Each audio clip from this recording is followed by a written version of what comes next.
Good morning.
Palm trees.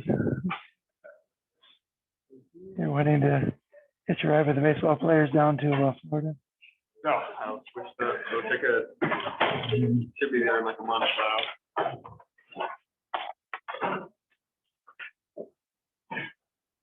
You're Miss Collier? Collier, yeah. Oh, yeah. Oh, I thought you were.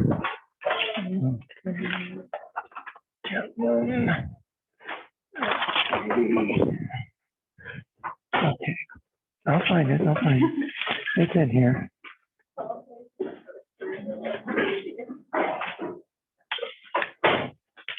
Hey, John's right behind you.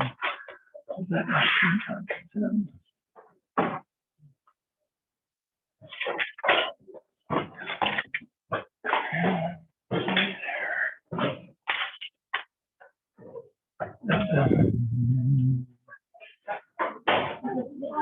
Evan, yeah.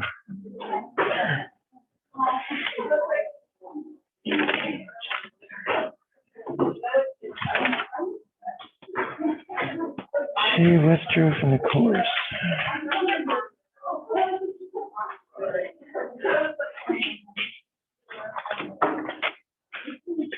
So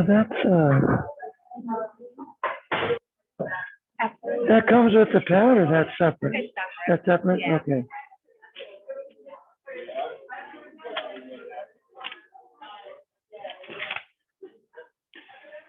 Emily sits there, right?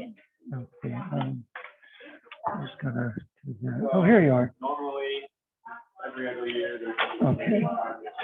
All right. When John comes in, can you just hand that to him?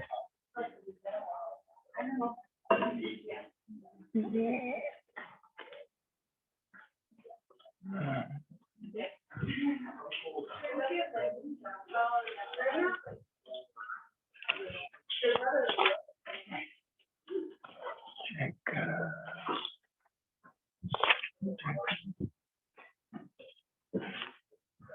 Hope sits behind you usually, right? Yeah.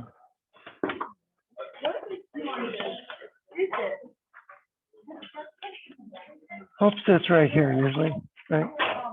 Yeah.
Did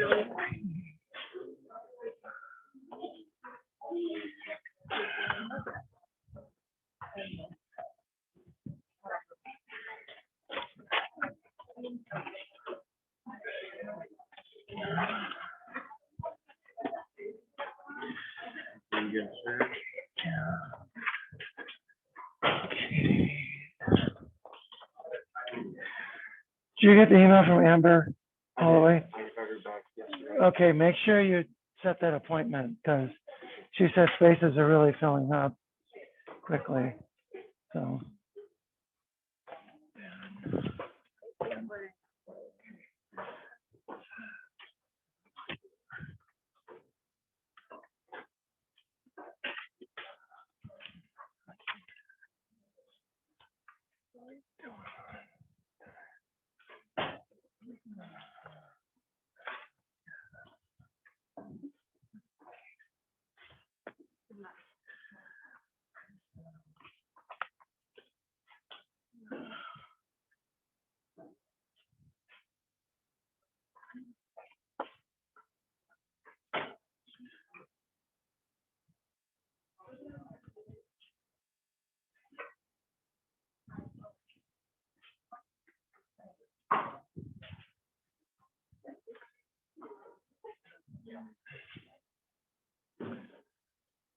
Good morning. Don't forget, we have our first exam Wednesday. The exam's written. It's 50 questions, multiple choice. And I tried to space the questions apart. So 50 questions, it's just a lot of pages, but there's a lot of space. When you get the test, you'll think it's a little book. It's not, it's just 50 questions are just spaced out quite a bit. So when I printed it out, I said, good golly, that's thick. I don't like tests on two sides because invariably somebody skips a side somewhere. Also, I don't know about you, when I was your age, I like to scribble as I think about things. And if there's no space on an exam to scribble, it always used to tick me off. And then teachers will say, you can't take extra paper in there with you because you use it to cheat. You show it to them.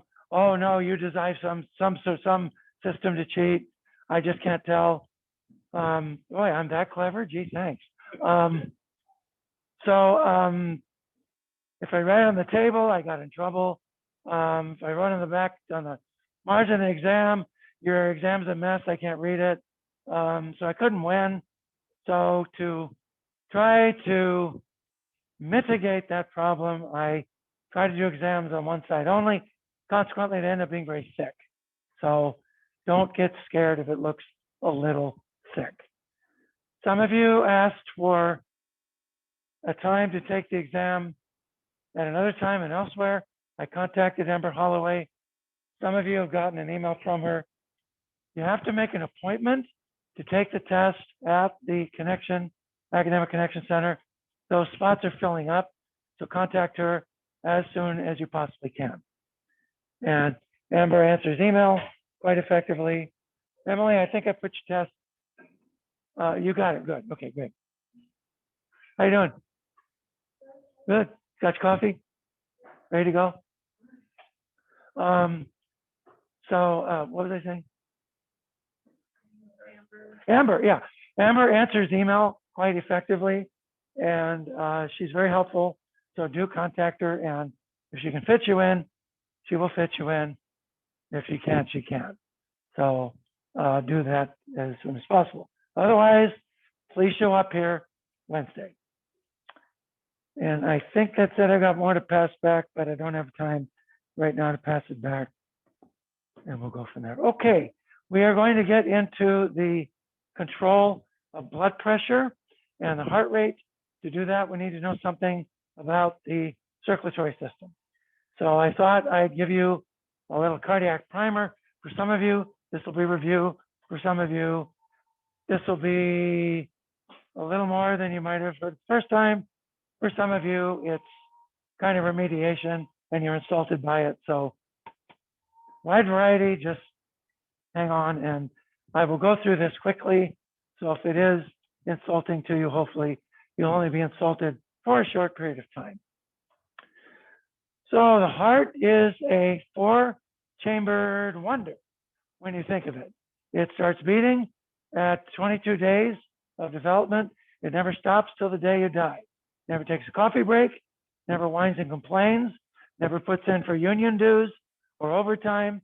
It just keeps on beating from day 22 of development to the day you die. That is pretty remarkable when you think about it. So it is 4-chambered, 2 upper chambers, 2 lower chambers. Upper and the lower chambers are functionally separated from each other. We'll see why in just a bit. Upper chambers are called atria. Bottom chambers are called ventricles. The heart is also divided into a right and left side. So you have 2 chambers, right and left, 2 right and left atria, 2 right and left ventricles. The right and left sides are separated by a septum. A septum. Early in development, the heart is 2-chambered. It develops these septa gradually as the embryo and then eventually the fetus gets larger, and you need to start separating these divisions to prepare for oxygenation by the lungs and to prepare for life outside the womb when the baby will be moving quite a bit more. So these will form gradually. It's possible for them to not form all the way and for you to have holes in your septum, septal defects, that sort of thing. And we'll get to ways that you might be able to detect that based on listening to the heart. So 2 sides to the heart and a top and a bottom. So the top and the bottom are separated by a so-called fibrous skeleton. Now, this is significant because cardiac muscle works as a unit. Cardiac muscles are connected. So if you remember the movie Avatar, which I don't know if any of you have even seen. So when Sigourney Weaver's character is studying the trees, she's able to inject a root to the tree, and then the root of this tree nearby is able to detect that thing she injected into the root of the tree. The trees are all connected. What you do to a cell of one tree gets registered in another tree, and she predicts, probably erroneously, but she predicts that the trees are somehow able to, they're connected by a neural network and they can store memories. And that's how the memories of the, what were the people called, whatever they were called, the Na'vi, it just came to me. The Na'vi were able to store their memories in the plants and so on and so forth. Well, this is like Avatar. What happens to one heart muscle cell happens to the rest of them. They're all connected, just like those trees in Avatar. So that means if you have a connection between the top and the bottom chambers of the heart, when the top contracts, the bottom will contract too, because that signal to contract originates at the top of the heart. It will then get connected and everything will contract all at once. That's not good for the heart. You want coordinated contraction. You want the top to contract first, then the bottom. So because of that, you have a functional separation between the top and the bottom of the heart. That's that fibrous skeleton. So because of this functional integration of heart muscle cells, they function as a unit. That unit is called a myocardium. A myocardium. And so there's 2 units. The atria form one unit. The ventricles, they form another unit. And then the heart valves are assembled on these fibrous rings, these annuli fibrosi. The valves are not contractile tissues. The valves respond to pressure differences. Students often think, well, the heart valve, it's contractile muscular tissue too, so it contracts, and that's why the valves open and shut. No, that's wrong. The valve tissue is actually made from different cells than the cells that form the heart. That tissue is passive. It responds to pressure changes. So they're going to be assembled on these rings. Those rings essentially are openings in the myocardium. So if we look at, can you guys see that, or is the glare on the screen really awful? Remington, how's that look? You can, oh, you've got an iPad in front of you, okay? Someone who's a mere mortal. Jamie, is that okay, or is the glare really bad? Katie, what do you think? Up, you too? Okay, Zach, what do you think?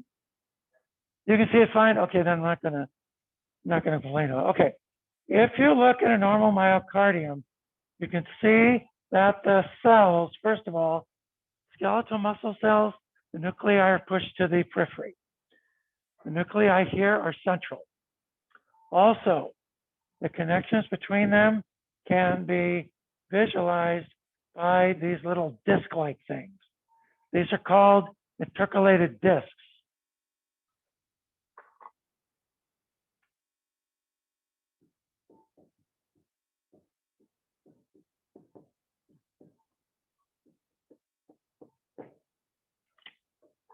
Now this is 2D. It looks flat and it looks dark, but this intercalated disc, if you were to take it and flip it on its side, you'd see a structure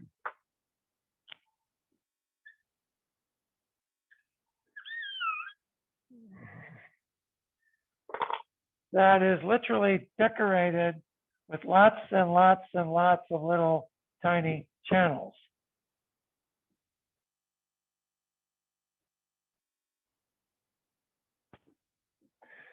You get the point. These are gap junctions.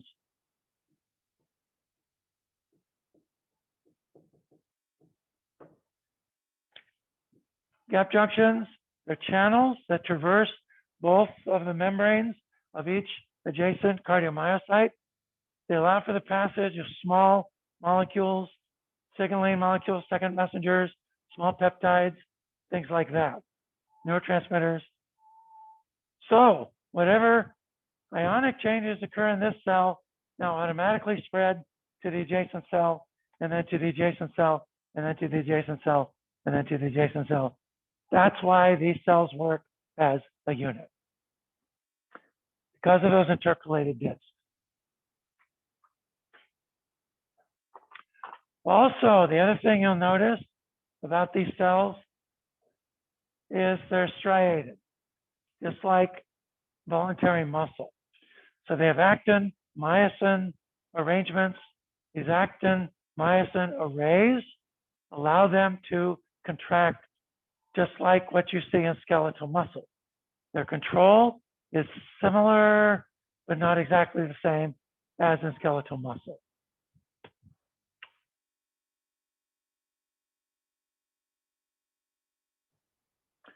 Let's talk a bit about circulation. So the heart is filled on the right side by a inferior, old books will call it ascending, and a superior, other books will call it descending. Inferior, superior, definitely the more common terminology. Vena cava, these are the largest veins in your body. The superior vena cava drains the head and extremities, upper extremities, these. Inferior vena cava drains the lower extremities, these, and the trunk, and they both empty into the right atrium, the right atrium. So we go from the veins to the right atrium, then to the right ventricle. From the right ventricle, it's going to empty into the so-called pulmonary system. This pulmonary circuit that goes from the heart, right side of the heart, to the lungs, back to the left side of the heart. That's pulmonary circulation. The circulation that goes out from the left side of the heart through the circulation back to the heart. That's the systemic circulation, the systemic circulation. So from the superior inferior vena cava, we go to the right atrium, then the left, right ventricle, out through the so-called pulmonary trunk. Pulmonary trunk splits into the right and the left pulmonary arteries. These are the only arteries that carry non-oxygenated blood in the body. All other arteries carry oxygenated blood. It goes into the lungs. These vessels then divide and divide and divide and divide until they get into the very, very fine filigree-like vessels that coat the alveolar sacs in your lungs. Then those vessels will get oxygenated in the alveoli. From the alveoli, they will then merge back into pulmonary veins. These are the only veins in the body that carry oxygenated blood. The rest of the veins carry unoxygenated blood. They will return to the left atrium. From the left atrium, they go to the left ventricle. From the left ventricle, it goes to the aorta. And the aorta then branches. There are branches that go up to the head. Then there's a branch that swings down. This is the either descending or dorsal aorta, depending upon whose terminology you use. And there goes your circulation. From there, arteries then divide to arterioles. Arterioles divide to capillaries. Capillaries then to venules. Venules to veins. And then the veins to the vena cava and back to the heart.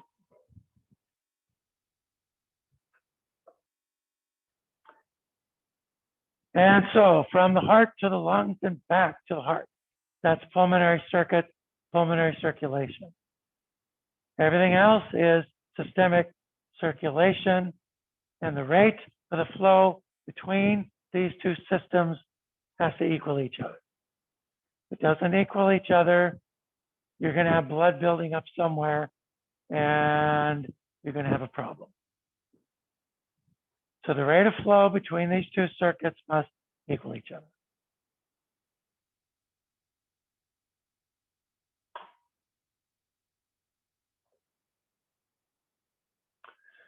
Now, because the left ventricle has to pump into the aorta, which then has to move the blood all over your body, the left ventricle is going to be the big gun of the heart. And when you did a cow heart in A&P, you cut it in half, you probably noticed one side was a lot bigger than the other. It should be that way. The left side is going to be much more muscular. It's going to pump much more forcefully than the right side. The right side is pumping into the pulmonary tree. The vessels in the pulmonary tree are small, are delicate. You don't want to pump too hard.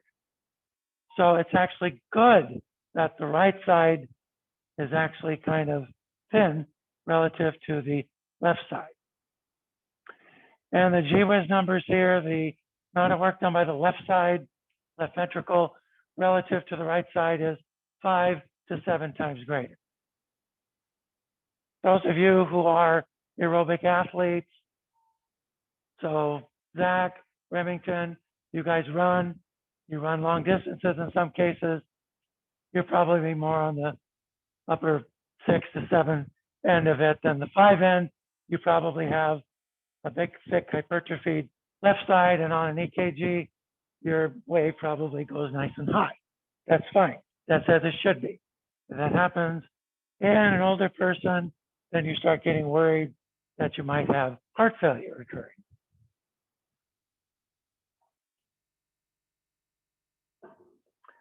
Let's talk about heart valves. So the heart valves come in two types. They're the valves that separate the atria from the ventricles. Those are the atrial ventricular valves. And notice these are one-way valves. If they start being two-way valves, you get a valve that doesn't work. So the AV valves are of different structure. The valve between the right atrium and the right ventricle is three cusps, three bits of the flap. They're tricuspid, three cusps. The the valve between the left and the left atrium and left ventricle is the bicuspid. There's two cusps on that one, sometimes called the mitral valve. And if you, again, me and my stupid mnemonics, here's a stupid mnemonic that helps me remember it at least.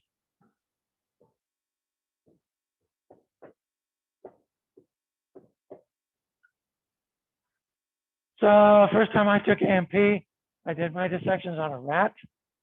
And so this inspired me to come up with this very dumb mnemonic that has stayed with me ever since this time. And that is the right atrium has the tricuspid valve, but the left atrium sports the bicuspid valve. So if that helps you remember it, then please use it. If not, then find something else that's not quite so dumb.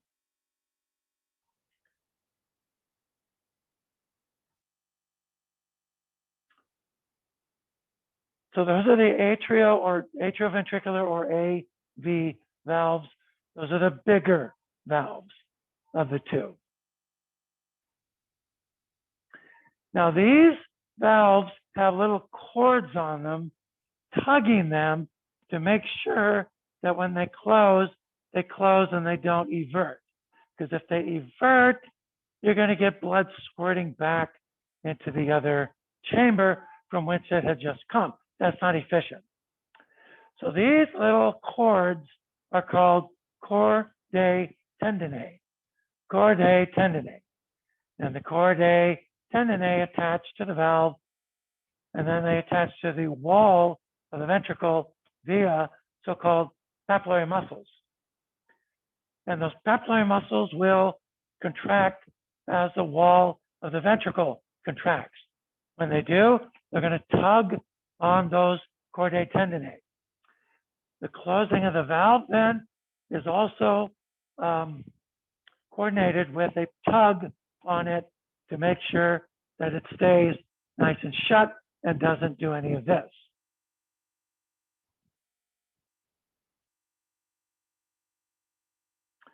And you can see those, I don't know if you in the back can see them, but you can see those little cords here.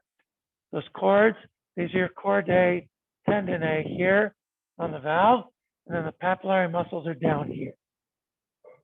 So if you have a little marker thing, you can write papillary muscles, chordae tendineae, and then your valves. These valves here are called semilunar valves. Semilunar valves.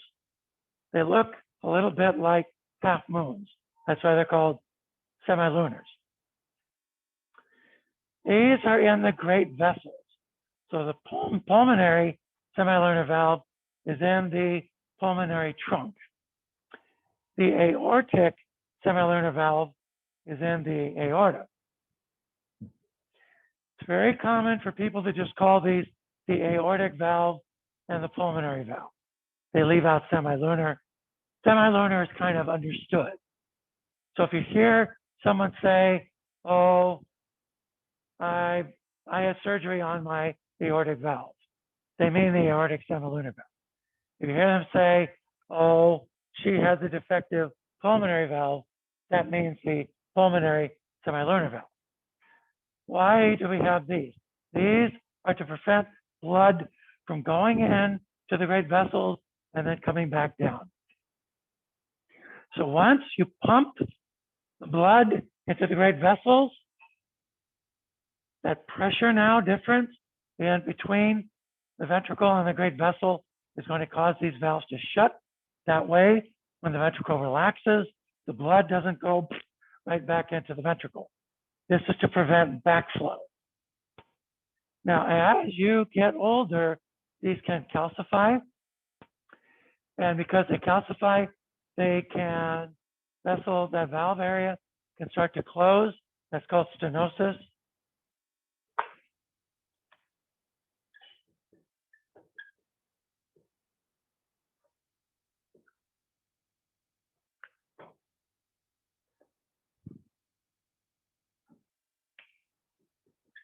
Yeah, stenosis, and stenosis just means narrowing, narrowing.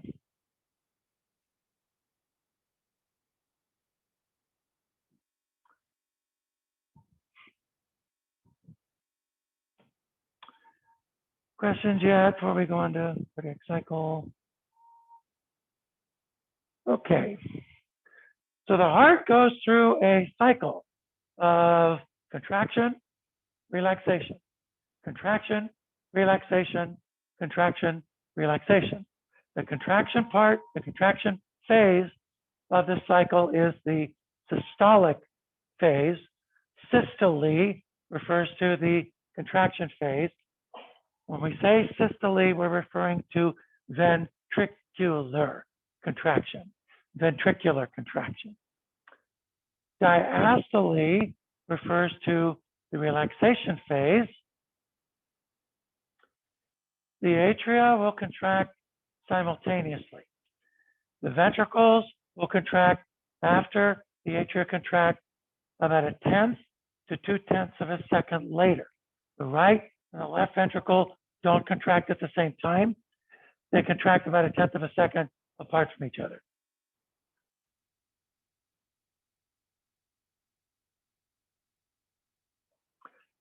Some cardiac factors to keep in mind. The amount of blood in the ventricles at the end of diastole. That's called EDV, or end diastolic volume.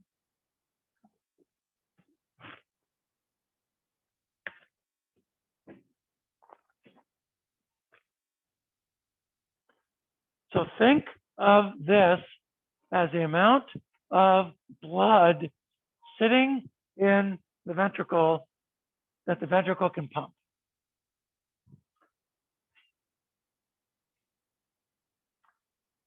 This is also referred to sometimes as preload.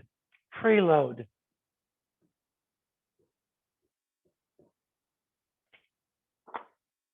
We're going to say that some drugs affect preload of the heart, some don't. Stroke volume. That's the amount of blood measured in milliliters usually that get ejected from the ventricles during systole. You're usually going to measure this as milliliters or liters pumped per minute. That's usually it's often reported, at least on a echo, very often it's measured per second, but it's very often reported then per minute. Then you have end systolic volume. That's the amount of blood left in the ventricle after it pumps. No contraction is 100% efficient. There's always some blood left in the ventricle. This is often referred to as afterload. Afterload.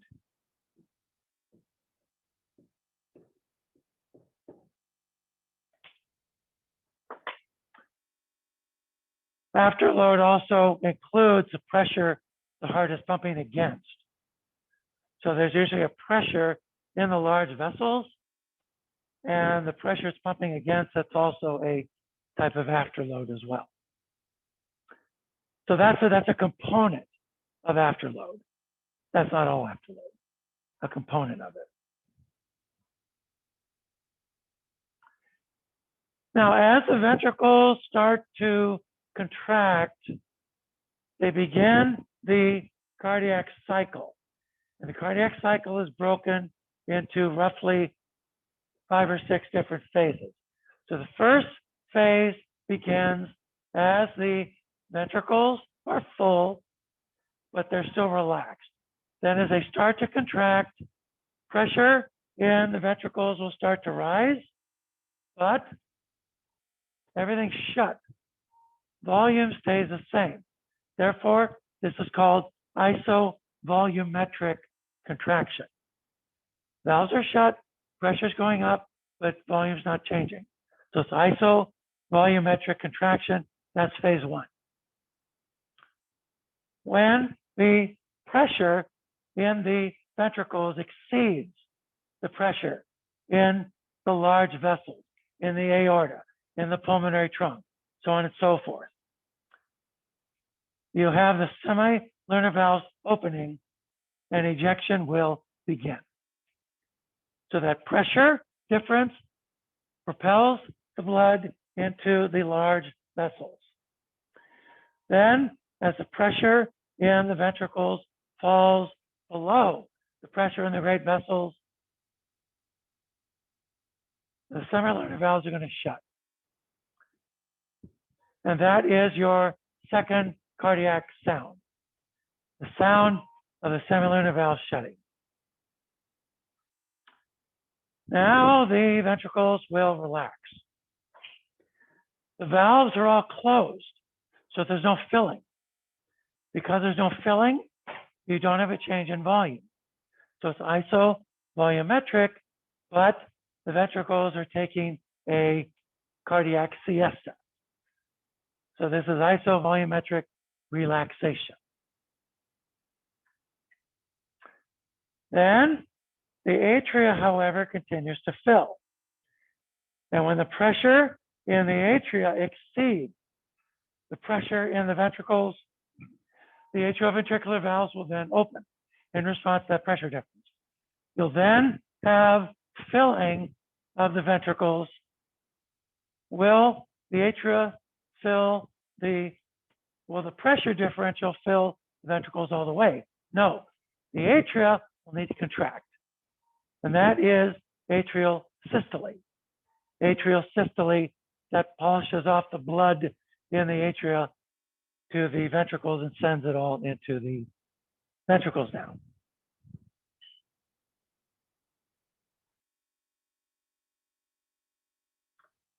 And you can see this there. I'll come back to that. So the last stage then is that the pressure in the ventricle will now exceed the pressure in the atria, and now the AV valves will snap shut. And that's your first heart sound. So the first heart sound is a so-called lub. This closing of the semilunar valves is the so-called dub. The lub and the dub are the closing of these two sets of valves.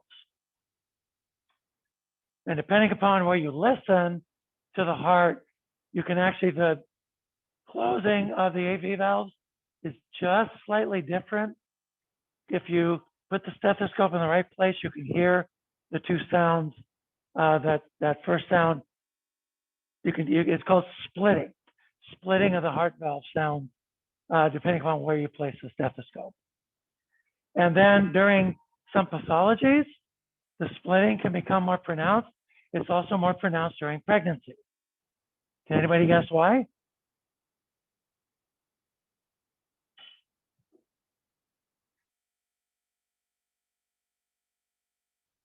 What happens to blood volume during pregnancy? Goes up substantially. Because of that, during pregnancy, the heart enlarges. This is physiological hypertrophy of the heart. After you deliver your baby, it goes away. But that enlargement causes a splitting of the heart sounds that you can actually hear. And one of my former graduates, his wife is pregnant with their first kid, and this guy's a major league nerd, and which means I love him dearly. And he said, he texted me and said, I hear this splitting of the sounds when I listen to my wife's heart. Okay, what are you doing listening to your wife's heartbeat? You should be bringing her breakfast in bed and stuff like that. She's having your baby, for goodness sake. No, he's listening to her heartbeat. He's such a nerd. Anyway, he said, is that normal? I said, yeah, it is. Don't be afraid unless it, it gets really, really loud or starts to echo or something like that, then be afraid, be very afraid. But it was just splitting. No, that's normal. And he was jubilant that everything was normal. And then he started sending me emails about his neighbor making too much noise and stuff like that. So I can't solve that. So, all right, back to this diagram here. So this shows you the pressure in the ventricle. So this is isovolumetric contraction. Here, the pressure goes up, but the volume, notice, stays the same. That's why it's isovolumetric. No change because the valves are all shut. Once that pressure exceeds the pressure in the great vessels, you now have a decrease in volume because the blood is ejected into the great vessels. That is ventricular ejection. Then you have the closing of the semilunar valves. Boom. Now you have isovolumetric relaxation. Pressure doesn't really change. Then as the atria snaps open, volume is going to go up. And then you will eventually exceed the pressure in the atria, in the ventricle that's due in the atria, and the AV valves will snap shut. So 1, 2, 3, 4, 5, and 6. Those are the 6 phases of the cardiac cycle.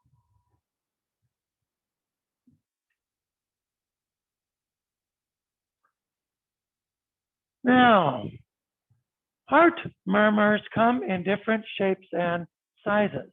If the heart valve is incompetent in some way, you'll get blood that will leak through it during systole, and you may get a swishing sound. That swishing sound may introduce another heart sound. Now, some of these can be completely benign. My dad, for example, my dad had diphtheria when he was very young, and it stained his teeth. He always had these little tiny brown stained teeth. And Dad had a murmur from when he had diphtheria as a kid, never bothered him. He was a farmer his whole life. He worked far harder than a guy his size should have worked, and it never was an issue. He served his country during the Navy during World War II. Carrying that big duffel bag everywhere was never a problem. It gave him a hernia, but he never had a heart problem. So others are not so benign. And some can be the result of damage to the heart from previous infections. So for example, there are groups of bacteria, in particular,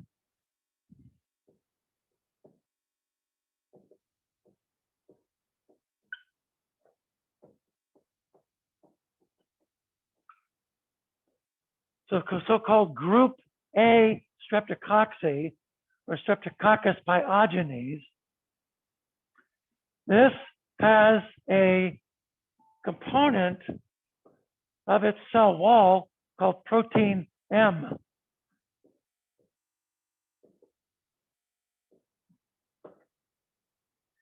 M as in miracle. Protein M is a little spiky dude that sticks above the cell wall. If you look at a EM picture of Strep pyogenes, it looks like a those toy foosball. Foosballs.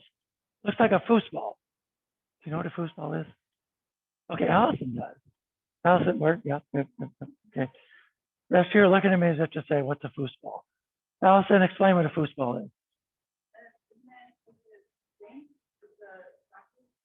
Yeah, it's got little fringy things all over, and you go ding a ding a ding a ding. They also make them so you can. They're thought toys. No.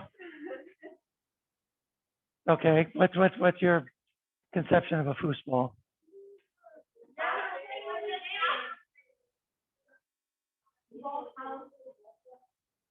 Okay, they don't have spiky dudes all over? No? Oh, okay, the foosballs that they either came with a little cord that you could go wing a wing a wing in there for kind of irritating people, or they could be a thought toy, or they came as little things you could squeeze, and because of the spikes on them, they tickle your hand, so they just give you that kind of zoning out kind of feeling, you know. Okay, yeah. Anyway, so they look like spiky dudes, basically. These are very immunogenic. The immune system responds to protein M, but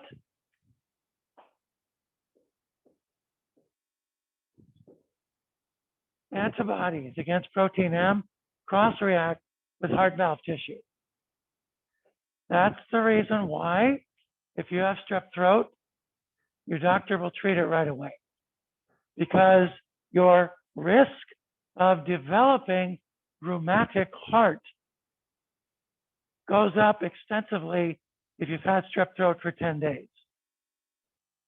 And some very famous people in history have actually died of strep throat because it killed their heart. So if this happens, you now get an immune response against heart valve tissue. The heart valve tissue now starts to thicken. It starts to shorten, and now you get a valve that doesn't work. So that is in response to antibodies against protein M. That's rheumatic heart.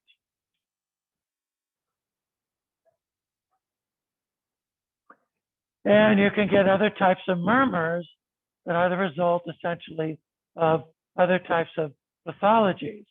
If you have mitral valve stenosis,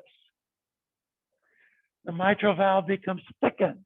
It becomes calcified. It gets shortened, doesn't close properly. Now you don't get proper blood flow.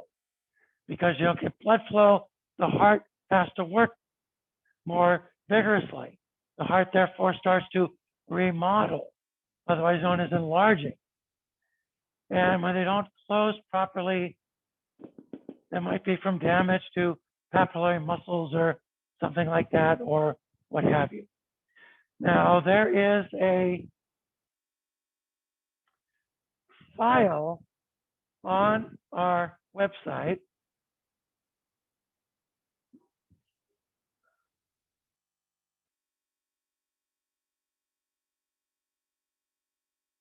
Oh, here it is.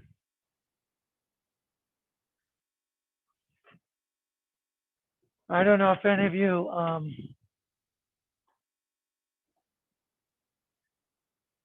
had a chance to go over these, but okay, come on, you.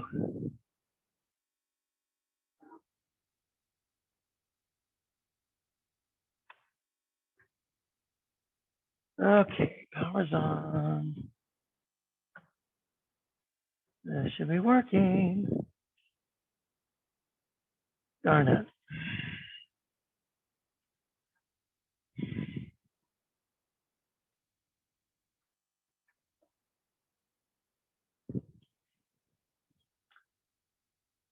Okay, input. Try that. No.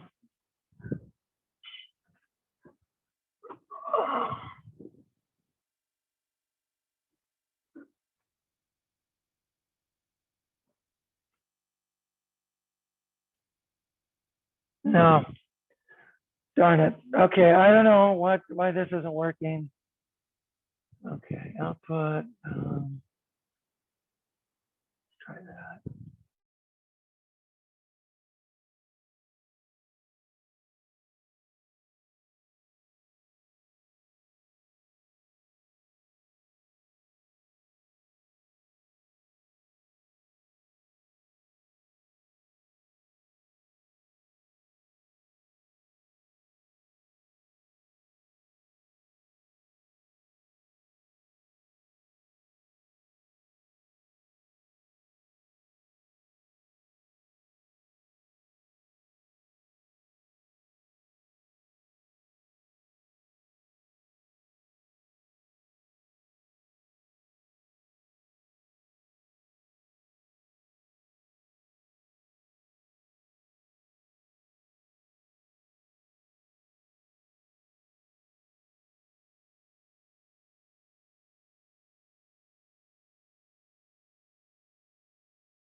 Hello, hello, hello, hello.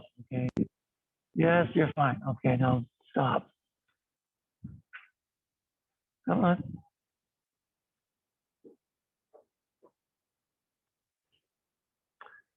Very good. Okay.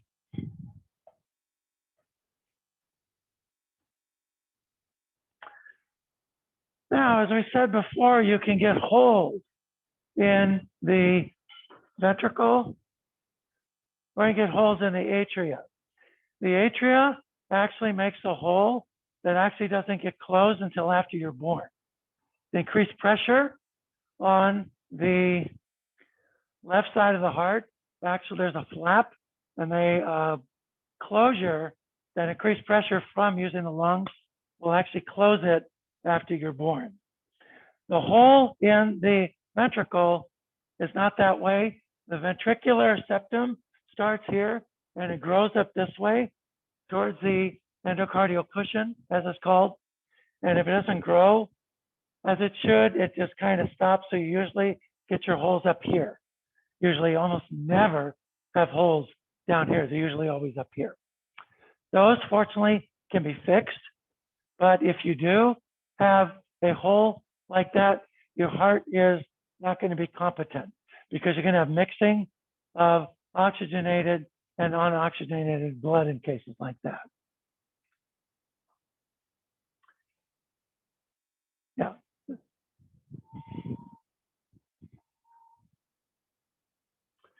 Okay, let's talk about the electrical activity of the heart. This will be of importance to us when we look at drugs that affect the heart rhythm, so-called antiarrhythmic drugs. So again, as we said, the myocardial cells are connected. They work as a functional unit. They work as though they were one big cell. So that's called a functional syncytium. And so the chambers are separated by non-conductive tissue, but there is a system that takes the beat that originates in the top of the heart and sends it down to the bottom of the heart. It acts almost as a extension cord, if you will.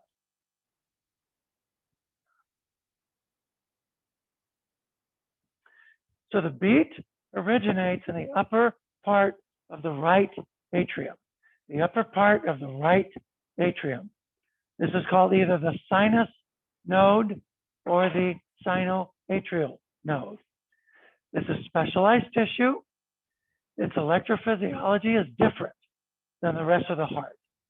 But this area of tissue shows the ability to spontaneously depolarize.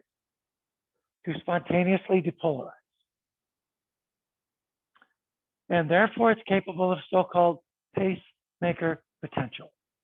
Pacemaker potential.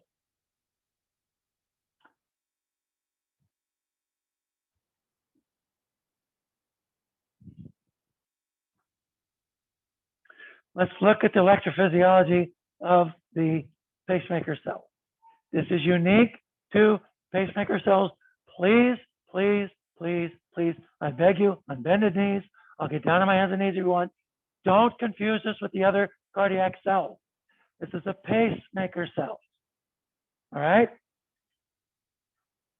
So the pacemaker cells, when they are at rest down here around about, minus 45, minus 50 millivolts.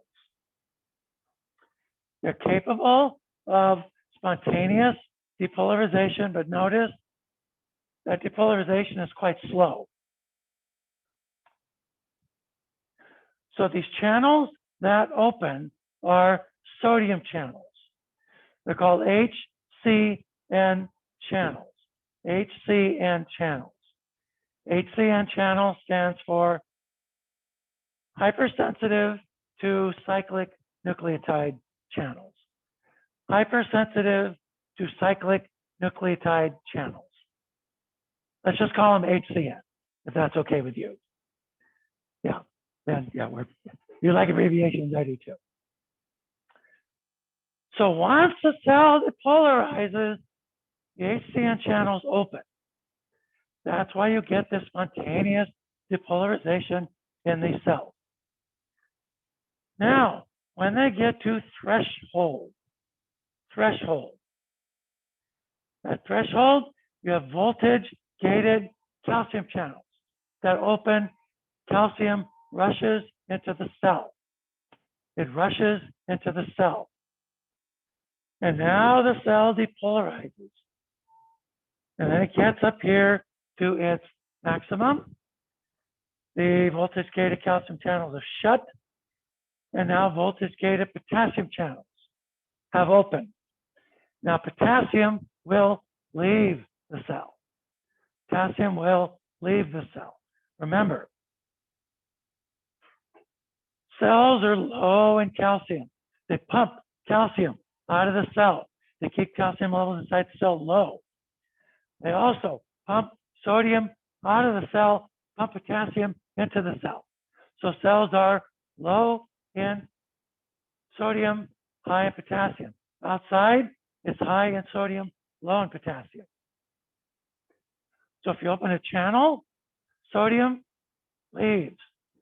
You open a potassium channel, potassium comes in. And the leaving of the sodium causes the cell to become more positive. The influx of potassium is going to cause cells to become more negative. And then these will shut when it gets down to resting potential, and then it starts to depolarize. And then at minus 40, it reaches threshold, and the whole thing starts all over again. So these different phases, we have phase 1 here, phase 2 here, phase 3 here. And these different phases are going to be affected by different drugs. So keep those in mind. And this is a case for pacemaker potentials.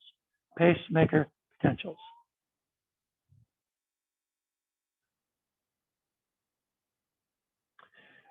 What happens if you have damage to the pacemaker, to the sinoatrial node? Other cells in the atrium can actually take over and become the pacemaker. The pacemaker, when it's functional, actively suppresses all the other cells from becoming pacemakers. If you get damage to the pacemaker, its suppression activity now decreases, and other areas will start to assert themselves as a pacemaker. You get what is known as an irritable focus. An irritable focus.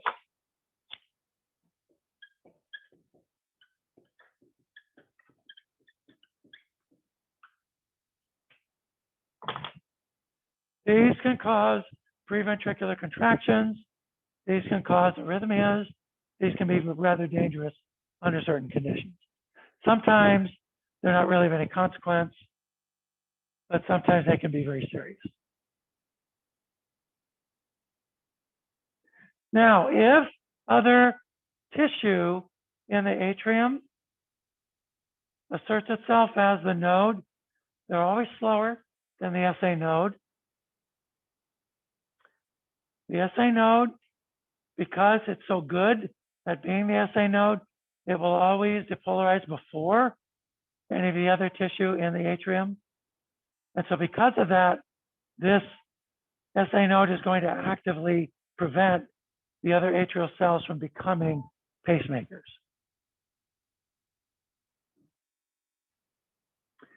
Now, when we go to the other cardiac cells, they have a different electrical physiology than the pacemakers.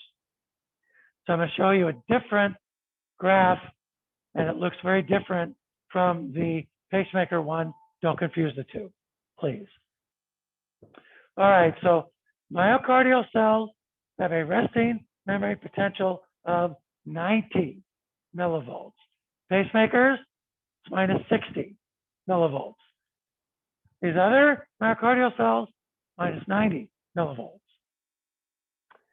They get depolarized to threshold by active potentials that originated at the SA node.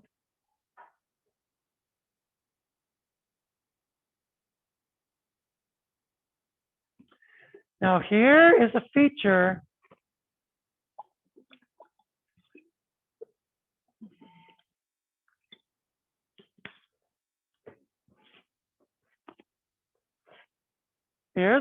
of cardiac cells that is very different from what you see in skeletal muscle cells. This is not simple. So hang with me here. When you depolarize, your first depolarization is due to sodium channels that open.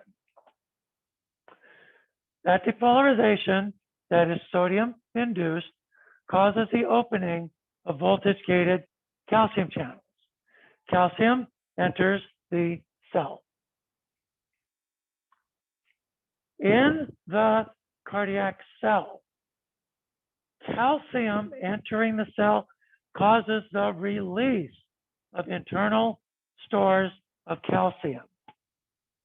So incoming calcium stimulates these release channels, which you don't find in skeletal muscle, to release their calcium. This is called calcium-stimulated calcium release. The release of internal calcium stores stimulates cardiac contraction. So the entrance of calcium stimulates the release of internal stores of calcium. That's not the way it works in skeletal muscles. This is specific to cardiac cells. And one of the drugs we're going to look at are calcium channel blockers that block this channel. This is called the L as in loser. The L type calcium channels are responsible for this activity.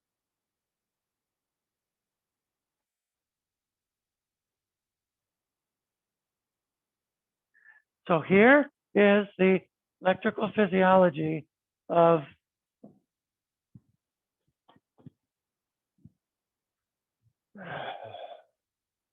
terrible.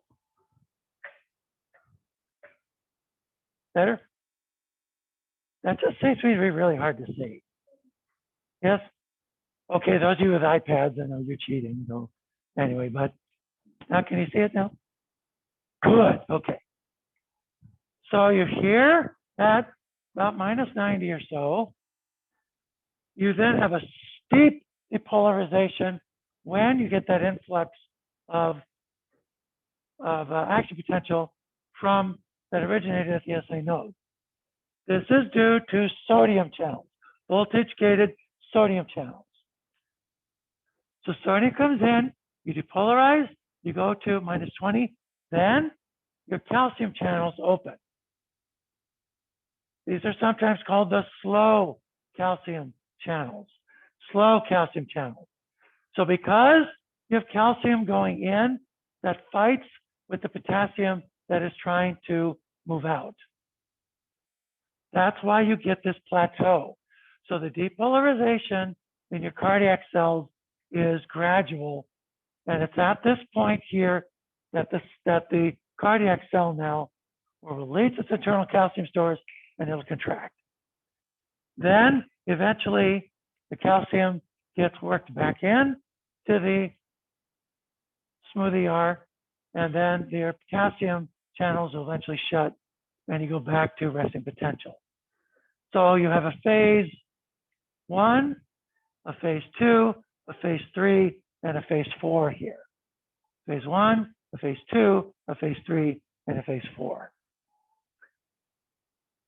And that is very different than what we see with pacemakers. So if we overlay this electrophysiological profile with the contraction, you can see that the peak contraction of the heart muscle is right here. And then muscle relaxation then tracks with this here. Okay, we'll stop there. We'll continue this on Friday, because Wednesday we have an exam.